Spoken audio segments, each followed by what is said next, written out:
The hunt for the perfect midfielder continues at Manchester United, and today we have got a brand new name to discuss. That is Andrey Santos from Chelsea. So this initially broke today from The Guardian, then was quickly followed up by the likes of Romano, the likes of David Ornstein, that Manchester United are exploring a deal for Andrey Santos, the 22-year-old from Chelsea. Now, the expectation is that Chelsea are open to selling him. The expectation is that he wants to leave Chelsea because he wants more first-team minutes. So this feels like a deal that Manchester United could get wrapped up pretty quickly. And we all know that Ineos like deals where the player says they want to come, you can go in, meet the valuation, and just get the deal done. Now, when we talk about the player individually, I think there's been a lot of reaction online saying he's not good enough for Manchester United. He only started 13 games for Chelsea last season.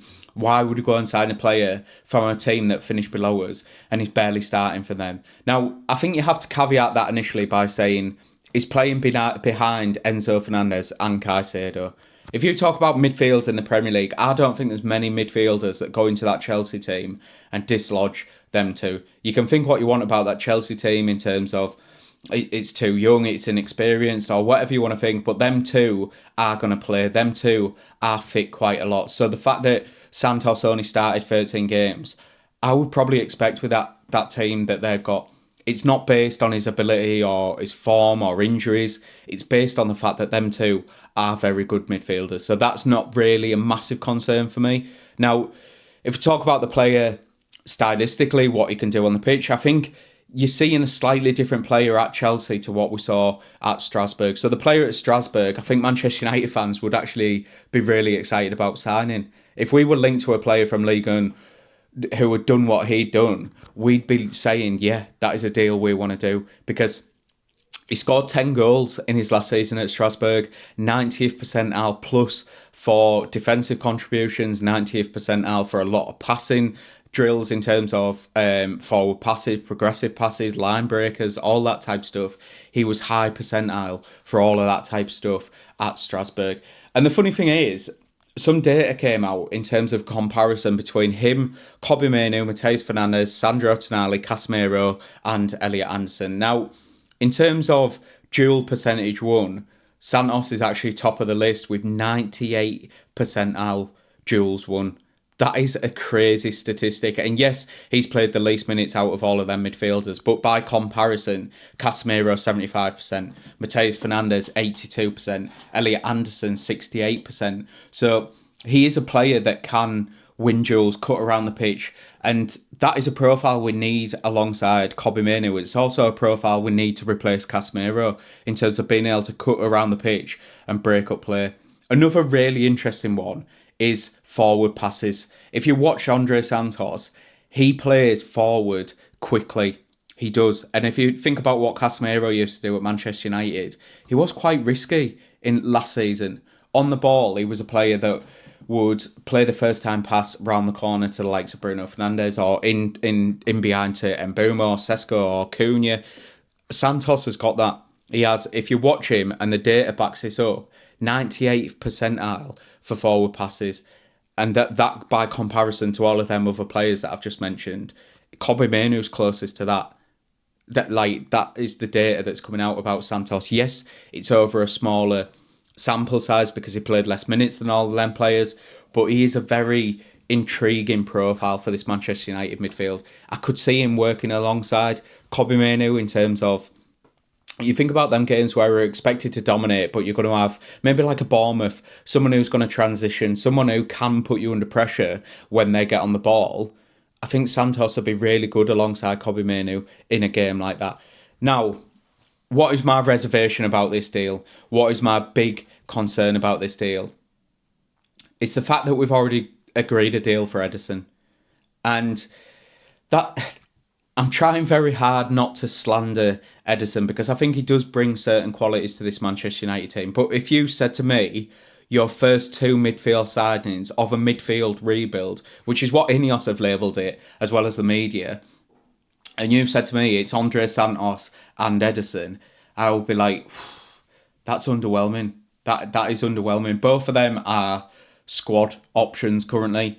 I think Santos has got the potential to become a starting player for Manchester United in 2 or 3 years' time, get a bit more match rhythm in the Premier League, get a bit more minutes in his legs, and he could become that player.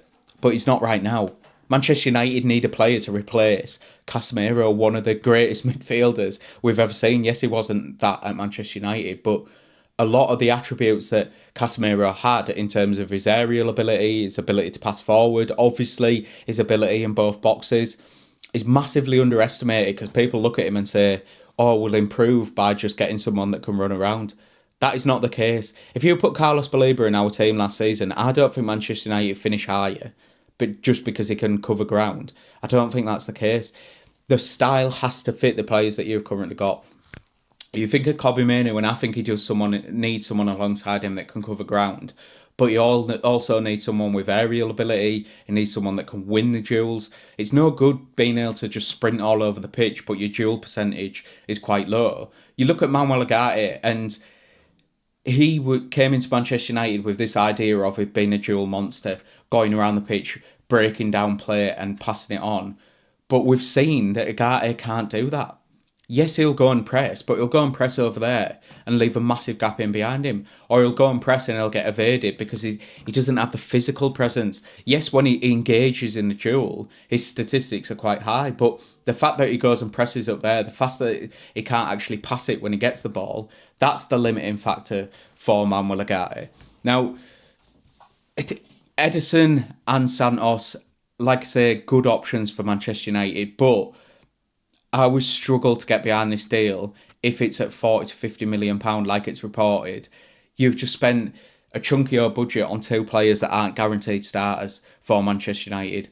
I genuinely think you need a Tonali, a Wharton, a Tchouameni, an Anderson, someone like that. You needed someone like that, a marquee player that you know, if he's fit, he starts in that team. I think you need that because it's all well and good rebuilding your team and buying three midfielders at £50 million because it fits your budget, it fits your wage structure, it fits everything you want to do as a club. But do them players elevate the top end of your team? Because I would say right now, Ederson, I've said this before, Ederson raises the base because he's better than Manuel Ugarte. Casemiro leaving has dropped the top end in terms of his aerial ability, his ability in both boxes, defending. So who is going to cover that gap? Is Andrey Santos going to come in and elevate that top end? Is Ederson going to do that? And I don't think they are. For me, the only one in the market that probably does that right now is Tchouameni. And I've spoken about that man so many times, I'm not going to get dragged into that in this video. But Santos makes sense if Ederson wasn't the deal. But he is the deal. He is the done deal. And that's where I'm currently at with this. But this does look like a deal Manchester United are wanting to do. And I can understand why. It fits the Ineos mould in its entirety. 22-year-old, it fits the age profile. Undervaluation, you could say. If it's £50 million, Ineos will probably look at him and say, well, he's an £80 million midfielder in 1, 2, 3 years' time. So that's a good deal. Matheus Fernandes at £80 million, you could say that's about par. You're not really expecting him to become a £120 million midfielder.